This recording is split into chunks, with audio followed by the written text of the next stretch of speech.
Alhamdulillah, Alhamdulillahi Rabbil Alamin, wassalatu wassalamu ala ashrafil anbiya'i wal mursalin.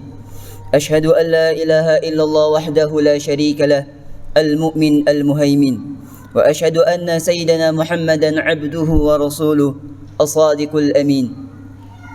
Allahumma salli ala sayyidina Muhammad an-nabiyil ummi wa ala alihi wa sahbihi wa man tabi'ahum bi ihsanin ila yaumiddin. Faya ibadallah wa ya ikhwatul a'izza, usikum wa nafsi bitaqwallah wa ta'atihi la'allakum tuflihun. Faqad qala Allah subhanahu wa ta'ala fil Qur'anil azim wa huwa asdaqul qailin, ya ayyuhalladzina amanu ittaqullaha haqqa tuqatih wa la tamutunna illa wa antum muslimun. Wa qala azza wa jal, ya ayyuhalladzina amanu ittaqullaha wa qulu qawlan sadida yuslih lakum a'malakum wa yaghfir lakum dhunubakum wa man yuti'illaha wa rasulahu faqad faza fawzan 'azima. Ma'asyiral muslimin rahimakumullah. Alhamdulillah, bersyukur pada Allah Subhanahu wa taala atas nikmat-nikmat yang Allah taala berikan kepada kita. Sebab hakikatnya orang-orang yang bersyukur, ia bersyukur untuk dirinya sendiri. Wa may yashkur fa innama yashkuru li nafsihi wa man kafara fa innallaha ghaniyyun hamid. Barang siapa yang bersyukur kepada Allah, maka sesungguhnya ia bersyukur untuk dirinya sendiri. Barang siapa yang tidak bersyukur, maka ketahuilah bahwa Allah Subhanahu wa taala Maha Kaya, tidak butuh syukur hambanya, Maha terpuji, baik hambanya bersyukur atau tidak. Semoga dengan bersyukur Allah Subhanahu wa taala tambahkan nikmat-nikmatnya kepada kita sesuai dengan janjinya. La in syakartum la azidannakum. Jika kalian semua bersyukur, niscaya akan aku tambahkan nikmat-nikmatku kepada kalian. Salawat dan salam semoga selalu dilimpahkan kepada Nabi Agung Muhammad sallallahu alaihi wasallam. Apa tujuan dari salawat? Untuk apa kita bersalawat kepada Nabi sallallahu alaihi wasallam? Jika di dunia kita butuh pertolongan, maka kita bisa meminta pertolongan kepada saudara, kepada kerabat, kepada orang tua dan kepada tetangga.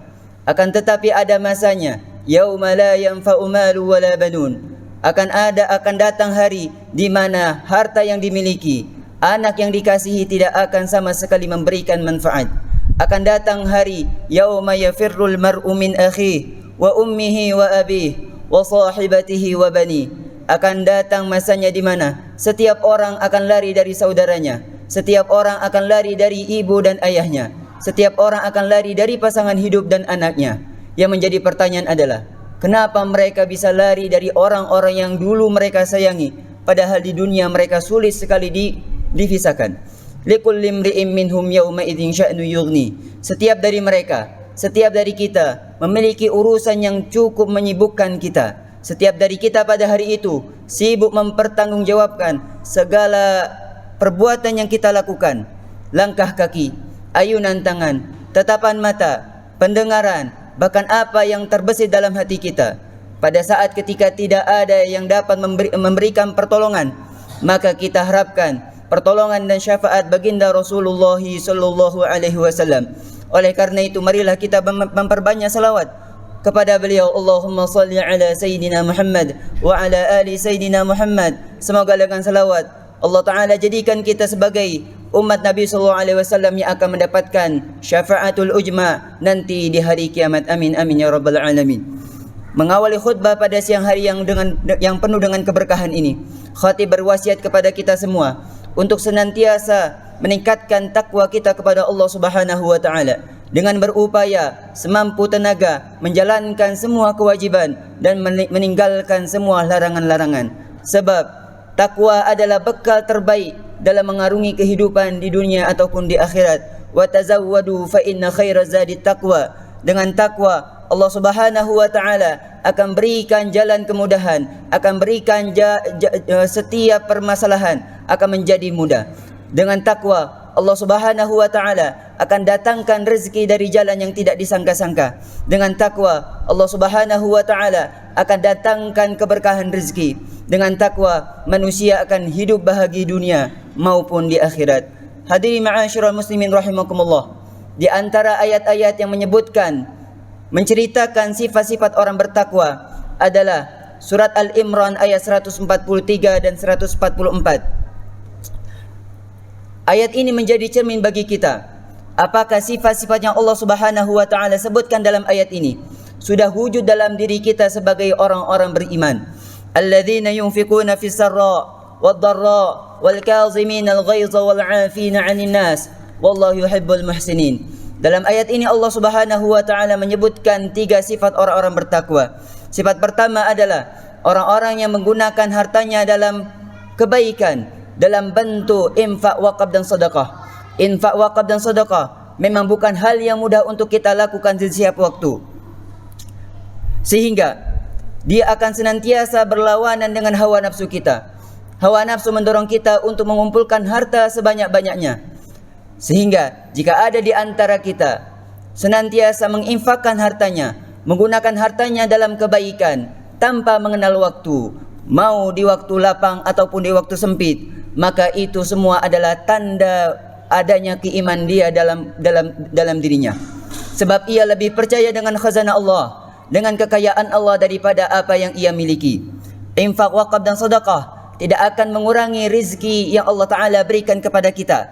Bahkan dia akan menambahkan keberkahan rizki yang Allah Ta'ala berikan kepada kita. Sebab setiap pagi akan ada seorang malaikat yang senantiasa berdoa, Allahumma ati munfiqan khalafa. Ya Allah, berikanlah balasan kepada orang-orang yang menggunakan hartanya dalam kebaikan dengan balasan yang lebih besar dan lebih baik di dunia ataupun di akhirat. Sifat kedua orang-orang bertakwa yang disebutkan dalam ayat tadi adalah menahan amarah. Bisa kita bayangkan, jika ada di antara kita senantiasa mengikuti emosinya, pasti dia tidak akan bisa mengontrol diri. Yang keluar dari lisannya adalah kata-kata kasar, yang muncul dari anggota tubuhnya adalah perbuatan-perbuatan kasar, sehingga akan memunculkan rasa dendam di antara sesama, akhirnya akan merugikan dirinya sendiri. Oleh karena itu, baginda Rasulullah SAW bersabda, orang yang kuat sebenarnya bukan mereka yang badannya besar, bukan juga orang yang pandai bergelut, tapi hakikatnya orang-orang yang kuat adalah orang-orang yang bisa menahan emosinya. Ma'asyiral muslimin rahimakumullah. Sifat ketiga yang Allah Ta'ala sebutkan dalam ayat tadi adalah memaafkan kesalahan orang lain, menjaga hubungan baik dengan keluarga, menjalin hubungan baik kerjasama dengan sahabat dalam ikatan ukhuwah Islam, melampahkan hati dalam menerima perbedaan, meminta maaf bila salah, menerima maaf bila disakiti, adalah sifat-sifat orang-orang bertakwa. Dulu masih ingat betul, selama bulan Ramadan, pada setiap malam ibadah tarawih kita dikumpulkan sehingga kita bertemu dengan sahabat kita, dengan keluarga kita. Hari ini momentum ibadah Jumat juga Allah Ta'ala kumpulkan kita dalam suasana hangat untuk menjaga hati kita, saling meminta maaf kesalahan yang sengaja atau yang tidak disengaja, yang berbentuk ucapan atau yang berbentuk perbuatan. Hadirin ma'asyiral muslimin rahimakumullah, maka kita jadikan hari ini sebagai pintu awal membiasakan diri untuk menjalin kerjasama dalam menggapai ridha Allah Subhanahu wa Ta'ala. Bila memang khilaf menyakiti, maka sadari kesalahan itu, segera minta maaf. Bila disakiti, maka sadari bahwa siapapun bisa melakukan kesalahan, dan buka hati selebar-lebarnya untuk menerima ucapan maaf.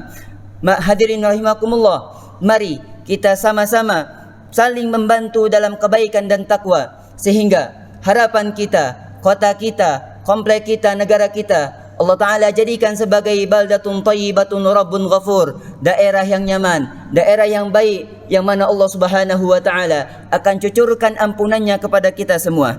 Ma'asyiral muslimin rahimakumullah, hubungan yang baik dapat mengampuni dosa-dosa kita, sebagaimana Nabi SAW sabdakan, ma min muslimaini yaltaqiyani fayusafihani illa ghufira lahuma qabla an yatafarraqa. Jika ada dua orang muslim saling bertemu lalu berjabat tangan, maka Allah Subhanahu wa taala akan ampuni dosa-dosa keduanya sebelum keduanya berpisah. Bahkan menjaga hubungan baik dengan sesama muslim akan memperbanyak rezeki dan akan memperpanjang umur kita. Sebagaimana Nabi sallallahu alaihi wasallam janjikan, man ahabba ayyubsata lahu fi rizqihi wa yunsa'alahu fi atharihi falyasir rahimahu. Siapa saja yang ingin dilapangkan rezekinya, dipanjangkan umurnya, maka hendaknya ia menjalin silaturahmi. Dalam penutup ayat tadi, Allah Subhanahu wa taala katakan, wallahu yuhibbul muhsinin, bahwa Allah Subhanahu wa taala mencintai orang-orang yang bersikap dan berbuat baik. Perlu disampaikan bahwa tiga sifat orang-orang bertakwa yang tadi disebutkan, menginfakkan harta, menahan emosi, memaafkan kesalahan orang lain, adalah tiga sifat yang sudah terkumpul dalam kata-kata muhsinin. Dalam menginfakkan harta berarti kita memberikan manfaat kepada orang lain. Dalam menahan emosi berarti kita menjauhkan orang lain dari kerugian dunia, tidak membalas keburukannya dengan keburukan yang lain. Dalam memaafkan berarti kita menjauhkan orang lain dari mudarat dan kerugian akhirat, tidak menuntut hak yang ada pada orang lain. Walladzina idza fa'alu fahishatan aw zalamu anfusahum dzakarullaha fastaghfiru lidzunubihim wa may yaghfiru dzunuba illallah wa lam yusirru ala ma fa'alu wa hum ya'lamun. Dalam ayat ini Allah Subhanahu wa taala sebutkan sifat terakhir orang-orang bertakwa, yaitu orang-orang yang senantiasa meminta ampun dan bertaubat atas kesalahan yang kecil ataupun yang besar. Orang-orang yang beriman, orang-orang yang senantiasa takut kepada Allah, yang senantiasa ingat kepada Allah, tidak akan melakukan dosa dan tidak akan melakukan kesalahan. Jikapun dia jatuh ke dalam lubang dosa, jikapun ia melakukan dosa, maka ia akan segera meminta ampunan kepada Allah Subhanahu wa taala.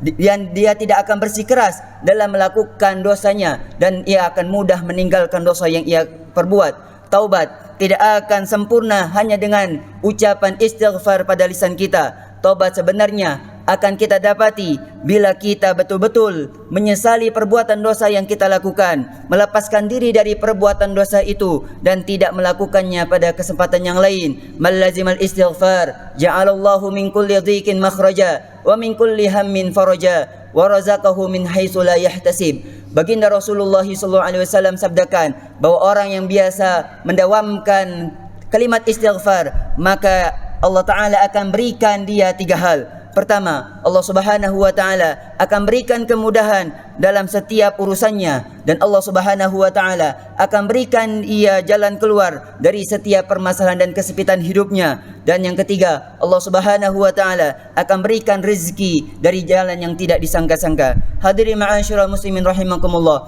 marilah kita sama-sama mengendalikan hawa nafsu kita untuk tidak terdorong melakukan hal-hal yang dilarang oleh syariat dan hal-hal yang bisa merugikan orang lain. Mari kita saling bantu-membantu dan menjaga silaturahmi kerjasama kita tanpa membedakan status sosial. Mari kita semangat terus berjuang untuk menjadi pribadi yang lebih baik dan menjadi masyarakat yang lebih bermartabat. Semoga Allah Subhanahu wa taala senantiasa memberikan kita anugerah dan taufik dan hidayah untuk menjadi hamba-hamba Allah Subhanahu wa taala yang takut dan bertakwa kepada Allah Subhanahu wa taala.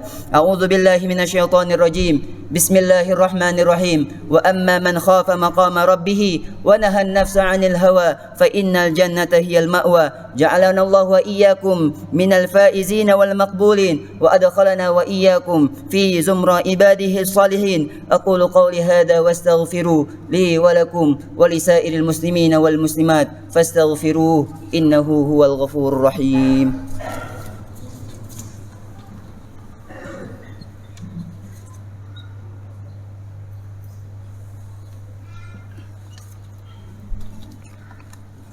Alhamdulillah ala ihsani wa syukru lahu ala taufiqihi wa amtinani.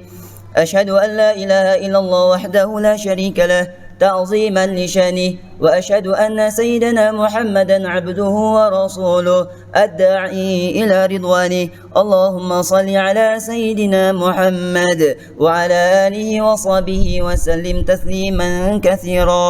أما بعد فيا عباد الله يا أيها الناس اتقوا الله فيما أمر وانتهوا عما نهى وجزر واعلموا أن الله أمركم بأمر بدأ فيه بنفسه وثنى بملائكة بقدسه وقال تعالى ولم يزل قائلا عليما إن الله وملائكته يصلون على النبي يا أيها الذين آمنوا صلوا عليه وسلموا تسليما اللهم صل وسلم على سيدنا محمد وعلى آله وصحبه أجمعين وارض عن الخلفاء الراشدين الذين قضوا بالحق وكانوا به يعدلون ساداتنا أبي بكر وعمر وعثمان وعلي وأن سائر أصحاب نبيك أجمعين وعن التابعين ومن تبعهم بإحسان إلى يوم الدين